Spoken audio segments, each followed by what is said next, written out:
Herode alipata shida moyoni mwake kwamba utawala wake unashtuliwa. Kwa nini? Kwa sababu ya uwepo wa nguvu za Yesu mahala pale. Kwa sababu jina la Yesu sio jina la kikundi cha dini. Naye anasema kwamba alikuja ulimwenguni kuwakomboa watu. Watu gani? Walio na dhambi. Hakusema kwamba ni wa dini fulani, yaani dini fulani na dini fulani, hapana. Yeye alikuja Yesu kuwakomboa watu wote. Kama muujiza ni kitu kinachotokea nje ya akili ya mwanadamu, kwamba mwanadamu anasema iwe hivi, lakini Mungu anasema hapana, iwe hivi. Madaktari wamekupima wakasema wewe ni mtu wa kufa, lakini una nafasi ya kuita jina la Yesu na ukaomba uponyaji na ukapona. Ni mapito tunapitia na yana muda wake, usikate tamaa, usife moyo, kila mtu ana hatima yake. Kwa wapo watu ambao nimesema wanasoma vyuo vikuu lakini wanaota ndoto wakiwa bado shule ya msingi, wanaendelea kufanya mitihani ya shule ya msingi. Wengine wanaota yupo na kidumu chake na anakimbia anaenda shuleni, amechelewa mtihani. Kwa hiyo wapo watu wengine ambao wanaota wako darasani madaftari yao hayapo. Kwa kuna watu wana ndoto za aina mbalimbali. Hizo ndoto zote kwa pamoja Mungu anazungumza nawe kwa njia moja ama njia nyingine. Kwa hiyo unachotakiwa ni kuwa na ufahamu kwamba Mungu amezungumza na mimi kitu gani hapa. Wapo watu ambao wanaota wanapaa usiku, anafukuzwa na nyoka, anafukuzwa baadaye anapaa juu. Lakini Mungu anazungumza nawe kwa njia hiyo. Kwa hiyo lazima uwe na maarifa na taarifa sahihi juu ya kile unachokiota. Kwa hiyo hizo ndoto zote zinatuambia sisi kwamba zilifanikisha kuyaponya maisha ya Yesu. Je, sisi ndoto tunazoziota zina mchango gani kutufanikisha maisha yetu yawe salama? Kwa tukiwa makini na hayo yote, basi tutakuwa salama. Lakini kikubwa, jina la Yesu ni jina kubwa, nalo lilianza kuwindwa tangu kuzaliwa kwake kuuawa, na haikufanikiwa kwa sababu mkono wa Mungu ulikuwa pamoja na jina hilo. Lakini jina hili lina mamlaka, nimesema kama nilivyosema awali kwamba mamajusi walitoka kaenda kumsujudia. Kusujudu kwa Yesu Kristo maana yake ni kwamba uko chini ya Yesu Kristo. Kwa hiyo mamlaka yake yalikuwa makubwa tangu hapo, na ndio sababu hata Herode alipata shida moyoni mwake kwamba utawala wake unashtuliwa. Kwa nini? Kwa sababu ya uwepo wa nguvu za Yesu mahala pale. Kwa hiyo sisi tuna nafasi ya kutumia jina la Yesu katika nyanja gani? Kwanza, katika maisha yetu kwa ujumla, iwe katika biashara, iwe katika kazi binafsi, iwe katika mifugo, iwe katika chochote kile. Kwa sababu jina la Yesu sio jina la kikundi cha dini. Jina la Yesu ni jina la wote. Naye anasema kwamba alikuja ulimwenguni kuwakomboa watu. Watu gani? Walio na dhambi. Hakusema kwamba ni wa dini fulani, yaani dini fulani na dini fulani, hapana. Yeye alikuja Yesu kuwakomboa watu wote. Mungu anasema huyu ni mwanangu mpendwa niliyependezwa naye, msikilizeni. Kwa hiyo sisi watu tulioko ulimwenguni tumsikilize Yesu Kristo.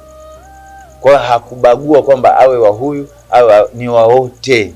Kwa hiyo Mungu atusaidie katika kulitumia jina lake, na jina hili ni license kwa watu wote kulitumia, ili mradi tu kwamba umkiri kwamba yeye ni njia, kweli na uzima wa milele. Ukishakuwa umemkiri Yesu Kristo kwamba yeye ni njia, kweli na uzima, ndipo utakuwa umempokea Yesu Kristo. Kwa kila mmoja ana nafasi hiyo, yoyote yule, bila kujalisha chochote, una nafasi kubwa ya kumpokea Yesu Kristo. Hilo la kwanza. Lakini la pili, tunaweza kutumia wapi jina la Yesu Kristo? Kwenye shida zetu tulizonazo ni sehemu muhimu ya kutumia jina la Yesu Kristo. Shida gani? Yawezekana ni mgonjwa, upo kitandani, ulichobakiza ni kuliita jina la Yesu Kristo, kwamba Yesu, sasa nipo kitandani, sina namna, na kukiri kwamba wewe njia, kweli na uzima milele. Ninakuomba hapa nilipo kitandani saizi, niamke kwa jina lako. Hakika nakwambia kwa muujiza utaamka. Yawezekana umefungwa mahala fulani juu ya vifungo, maana vifungo vipo vya aina mbalimbali. Kuna vifungo vya family na vifungo vingine vya aina tofauti. unayo nafasi ya kuliita jina la Yesu na kuliambia kwamba Yesu Kristo, ninakuamini kwamba wewe ni njia, kweli na uzima milele. Katika kifungo nilichokuwa nacho, ninakuomba shughulika nacho, na Yesu yupo tayari kushughulika nacho kifungo. Na mambo mengine mengi katika maisha. Uwapo katika biashara, mwite Yesu na kukiri kwamba wewe ni njia, kweli na uzima milele. Ninakuomba tembea na biashara yangu, tembea na watoto wangu katika familia, tembea na kazi yangu, tembea na mifugo yangu, tembea na kilimo changu. Hakika Mungu atatembea na wewe, na hakika Yesu atatembea na wewe. Kwa hiyo njia nyingine ambapo Yesu jina la Yesu linaweza kutumika ni mahala gani? Unajua kuna wakati kwenye maisha unafika huo wakati uelewi cha kufanya. Ukiona mbele ni giza, ukiangalia nyuma ni giza, ukiangalia kulia na kushoto ni giza. Sasa njia pekee ambayo nakufundisha leo ni kuliita jina la Yesu na kuliambia hilo jina lishughulike na hali ambayo unayo. Mkiri Yesu kwamba yeye ni njia, kweli na uzima milele. Alafu mwambie Yesu, ninakuomba, mbele naona giza, nyuma naona giza, lakini kwa mkono wako, kwa macho yako, mbele waona nuru na nyuma waona nuru. Hakika ninakuambia na kukuhakikishia kwamba baada ya hapo utaanza kuona nuru kwenye kile kitu ambacho umekinuia kiwe.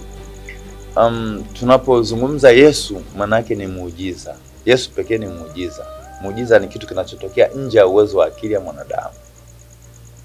Kwa hiyo kama muujiza ni kitu kinachotokea nje ya akili ya mwanadamu, namna unavyofikiri mwanadamu, kwamba mwanadamu anasema iwe hivi, lakini Mungu anasema hapana, iwe hivi.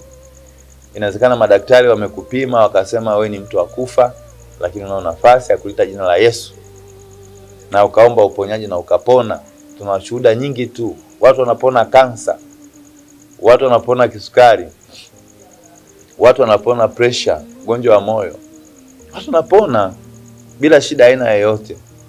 Na watu wote ambao wanabisha kwamba watu waponi ni wale ambao hawajatembelewa na hayo majanga. Anasema kwamba kama haujawahi kufikiwa na hilo jambo, huwezi kujua uzito. Kwa mpaka ufikiwe na hicho kitu ndio utaelewa uzito wake.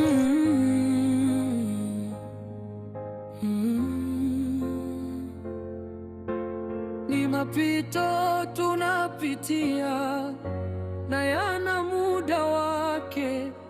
Usikate tamaa, usife moyo, kila mtu ana hatima yake.